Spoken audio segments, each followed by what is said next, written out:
Hi, it is Tara, and Geno's in the studio with me. Geno, how are you doing? I'm doing okay. Well, we've only got one movie to review this week, and, it might be one people haven't really even heard of. Yeah. Rogue One, a Star Wars story. I got to see it early. Yes. I got to see it on Monday, which it was a big hush-hush thing, and Yeah, I wasn't allowed absolutely. legally to say anything. And to ease all of your fears, if you haven't gone and see it on Thursday and you're seeing it today, have no fear. The Force is strong with this one. That is good. I know that my husband will be very excited to hear it. It's just amazing to me how anxious and excited Star Wars fans get, and I think they have a fear that these movies as they come out are going to turn sour or not be any good. Well, it's because they did. Whenever the prequels came out, I mean, that soured a lot of us, and though we still had, hope and faith in the Force, so to speak, that they would come back, and thankfully they did with Episode 7. And then now the first side story, if that's what you want to call it, which does play into the original trilogy, has some issues that I found minor, but still, all in all, it was a really good movie. What it's basically about, it's about a ragtag group of former criminals and thieves and a reprogrammed Imperial droid. They go on a daring mission to steal the plans for the Death Star, so as you can see, it plays into the first movie. And this kind of inspires hope for the future. Like I said, it fits in with the original trilogy, and when you see it, you'll see exactly how. It ties in really well, even though technically it's a prequel, and prequel's kind of a dirty word in the Star Wars mythos now.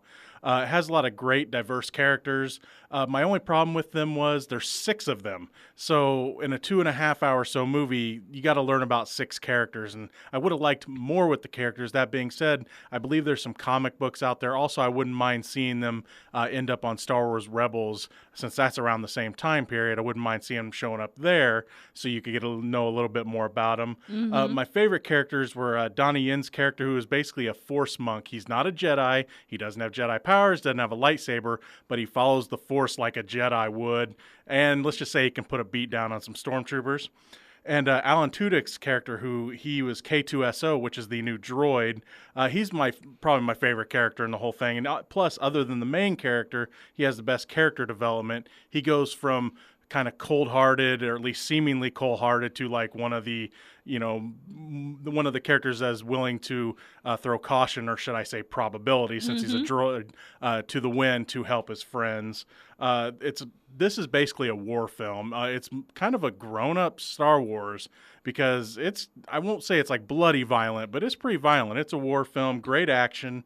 I do have issues that there's a couple characters from Episode 4 that they made CG, and it's because they couldn't use them. Mm-hmm. And I won't spoil who it is.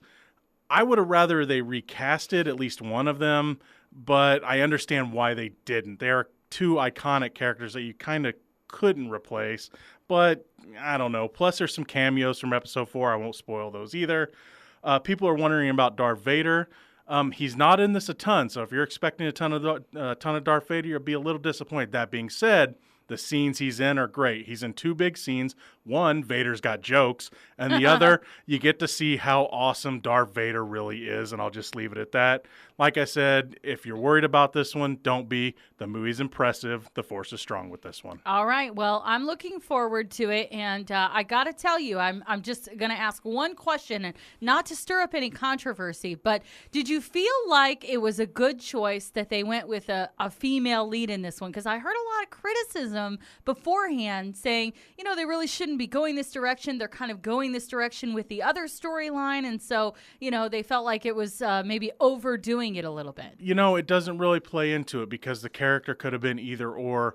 The character of Jen Erso does not feel forced into the story. I don't want to spoil the plot, but it's just, you see her as a kid and then you see her older, but it has nothing with her being a woman. There's no forced romance story. There's nothing like that. Great. She's just a good character. She wasn't my favorite character, but she was the main character and did a very good job. It's well acted. The whole movie is well acted. And there's really no reason to think, well, they're trying to force this on you. She's just a character. Yeah. That's it. All right. Well, it sounds fantastic. I'm sure all the Star Wars fans out there are very excited to go see it if they haven't already. Get out there and enjoy it. And I'm certain I'm going to be drugged to the theaters this weekend at some point to catch this one. Thanks for your review, Geno. Thanks for having me.